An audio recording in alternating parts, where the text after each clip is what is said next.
Hey everyone, welcome back to On the Fence Movie Reviews. I am Adrian, joined by my co-host Rob, and today we're going to be talking to you about Spider-Man: No Way Home.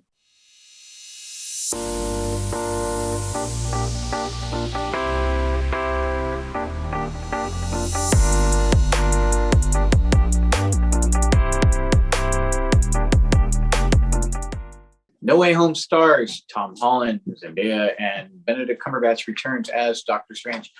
So, No Way Home picks up right where Far From Home left off. Everybody in the world knows now that Peter Parker is Spider-Man, and it's really affecting his personal life, and it's affecting a lot of the people around him, his friends and his family, those that he loves.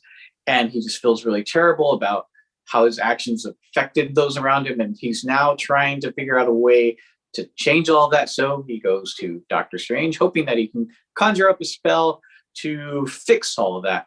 When the spell goes awry, the multiverse, the Spider-Verse sort of ensues. And then we start to get old visitors into Peter's world.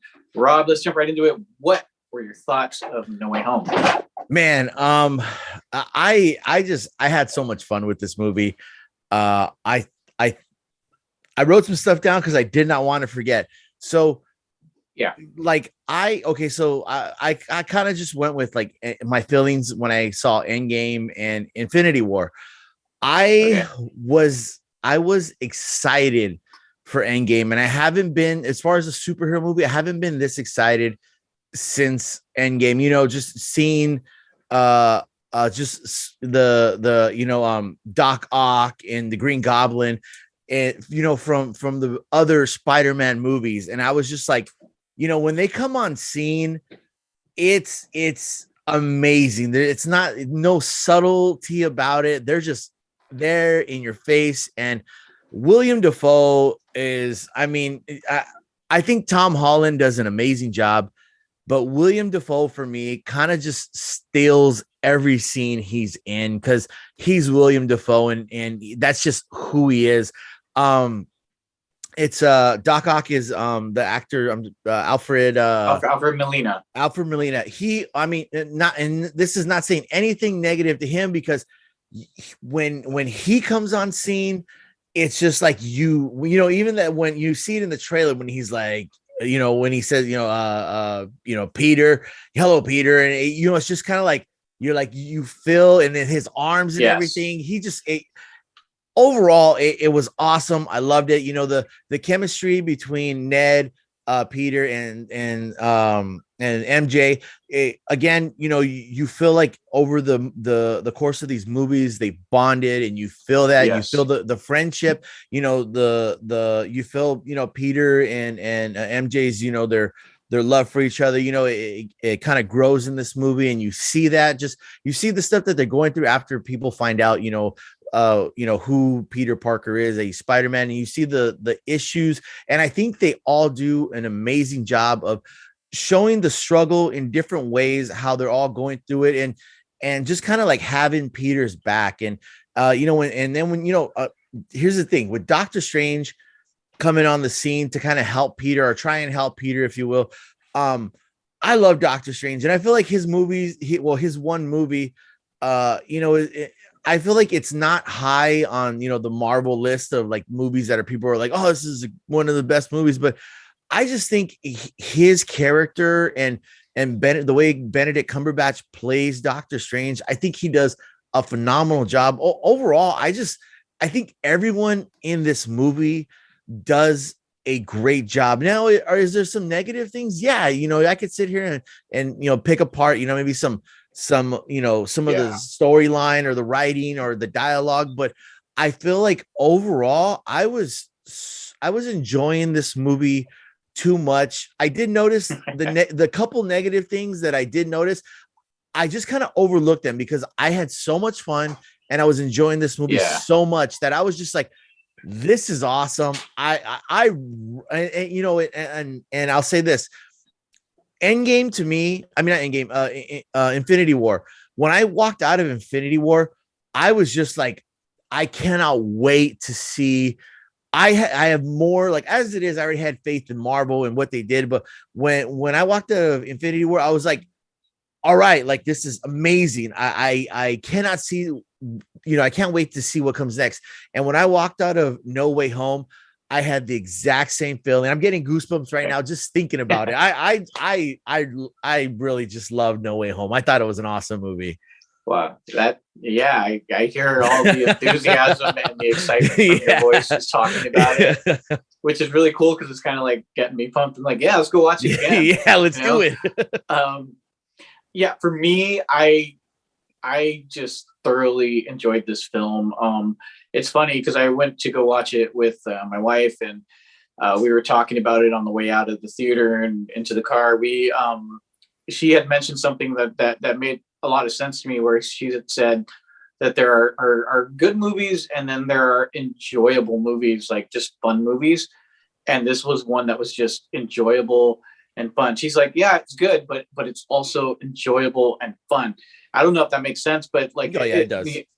And and for me, that's really what just pulls you in with this film. It is so much fun, like the action, the comedy, like you said, the chemistry between MJ and Peter and Ned, and even Doctor Strange, when he has his moments in there with them. There's like it all works really, really well. And there's also a lot of like very emotional, weighty, heavy moments in here that you really feel. Yes. And they did an excellent job of that. And this is the longest MCU Spider-Man film to date. I believe it's like 2.5 hours, but you don't even feel it because it just goes, and the pacing is just so good. And Tom Holland really carries this film because you see him sort of, kind of like he's carrying the whole film. You see him kind of go through each moment where he's trying to figure out how to fix things because they get messed up. And you feel the weight on his shoulders of being this young kid, basically kind of screwing up the world and trying to fix it, and the cost that it takes. So, yeah, there's so much to say about this film. And one of my concerns was going into this film was the fan service and the nostalgia. There's no spoilers here because it was in all over the trailers. Obviously, we get Doc Ock. We get Green Goblin, and we get Electro, played by previous Spider-Man iterations.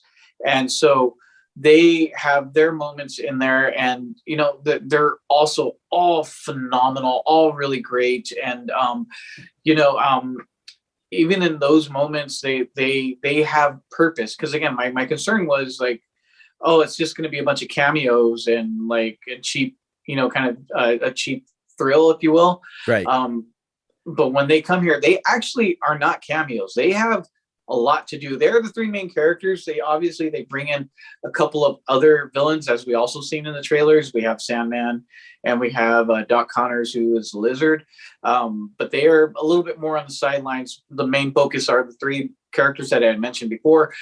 They really, have a lot to do, and especially Jamie Foxx's character Electro, where we saw in the Amazing Spider-Man 2 the way they kind of did him with the weird sort of blue thing, and it wasn't cool. Here, it was almost like redemption for that specific character in a way where they made him really cool and really entertaining. Like, I would love to see him come back, like, and do more. But anyway, there's so much here, and they do fan service and nostalgia with a purpose, and it's not cheap, and it is all earned, and it is all very well done. Like I said, I'm not going to spoil anything because I feel like if I start talking a little bit more, I will. But overall, it's really great.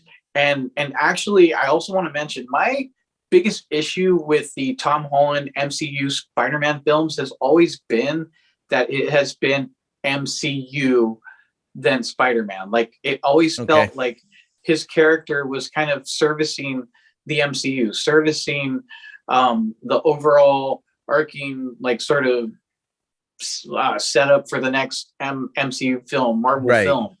you know, like that first one, it was like, Mr. Stark, I need your help, like that sort of thing. He was always leaning on Tony Stark and Tony Stark tech. And then in the second one, you had Nick Fury and Happy Hogan, who was like helping him get along there. And so it never really felt like Spider-Man to me. This film was, in my opinion, the first true MCU Spider-Man film. Like, especially when we get that last shot of this movie, and you see what he does there at the very end. It was like, it's Spider-Man. Spider-Man is finally here, and that literally that last shot gave me goosebumps in a way, because I was like, Spider-Man, and that shot is really, really cool, and I loved it. But like I said, it's so great. But I think everyone who's watching pretty much knows what our final verdict is going to be. But I'm going to ask anyway. Rob, what is your final verdict? No Way Home? I mean, you got to get off the fence. Get off the fence. Yes. Check this movie out. It's not only, like you were saying, Adrian. This is a Spider-Man movie, and Tom Holland does a great job, and you can see the growth. It's awesome to watch. Everyone does an amazing job. Your main characters do amazing. Like you were saying too, this movie isn't good because of the fan service. The fan service is just the cherry on top of a really, really good comic book movie. So I mean, get off the fence and check this movie out. I will echo what you said. Get off the fence, check it out if you haven't already, which I'm sure a lot of you have. Check it out again, because I know I will. It is great. I can't say enough about it. Go watch Spider-Man No Way Home. Also, not spoiling anything, there is a mid-credit and then kind of an end credit thing too. I'm not going to say what it is, but mid-credit and an end of credit kind of thing going on there. Yes, check those out. Stay for the whole thing. Wait till the theater turns the lights on and tell you to get out, because there's stuff there that you don't want to miss. Yes. Well, anyways, guys, thanks for watching our review. Do you agree with us? Do you disagree with us? We would love to hear from you. Why don't you comment down below and let us know what your thoughts were on Spider-Man No Way Home. Also, don't forget to click like, subscribe, and share with all of your friends.